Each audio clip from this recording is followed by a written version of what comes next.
బెదరని ధైర్యంతో నిలబడిన ఉద్యమ నాయక మన బతుకమ్మ మన కవితక్క అని చెప్పి సందర్భంగా నేను తెలియజేస్తా ఉన్నా. ఇవాళ కాంగ్రెస్ పార్టీకి అధికారం వస్తే మన బతుకమ్మ నిజామాబాద్ లో లేకపోతే మన నిజామాబాద్ జిల్లా అంధకారంగా మారిందని చెప్పి సందర్భంగా నేను తెలియజేస్తా ఉన్నా.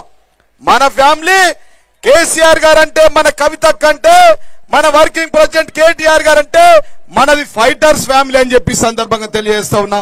కాంగ్రెస్ వాళ్ళది చీటర్స్ ఫ్యామిలీ అని చెప్పి సందర్భంగా నేను తెలియజేస్తా ఉన్నా. అవునా కాదా? వచ్చినాయా? మా అక్కల మెడలో బంగారం బాగా మెరుస్తుంది, వచ్చిందా? అంత బేగు మాటలు అవగలగ మాటలు అంతేనా?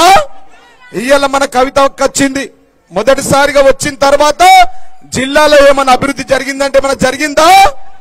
ఏమి జరగలేదు. ఏమైంది?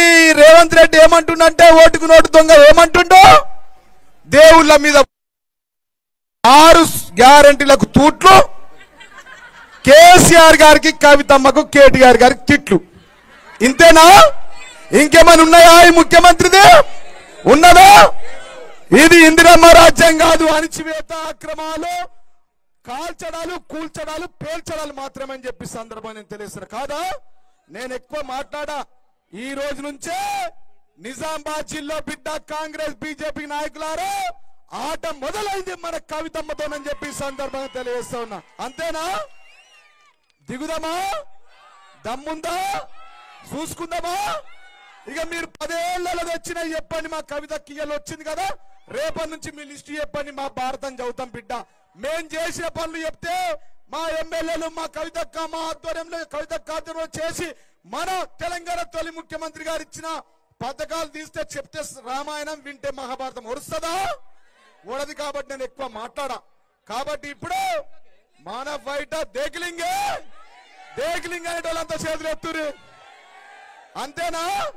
కవితక్కను మళ్ళా తెచ్చుకుందామా? అనేటోళ్ళంతా మళ్ళా చేతులు ఎత్తురు. అంతేనా? కాంగ్రెస్ కి అధికారం వస్తే మనకు అంధకారం వచ్చింది, వాస్తవమేనా?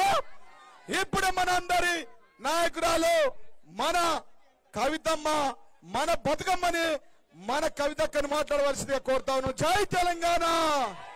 కేసీఆర్ గారి నాయకత్వం, కవితక్క నాయకత్వం.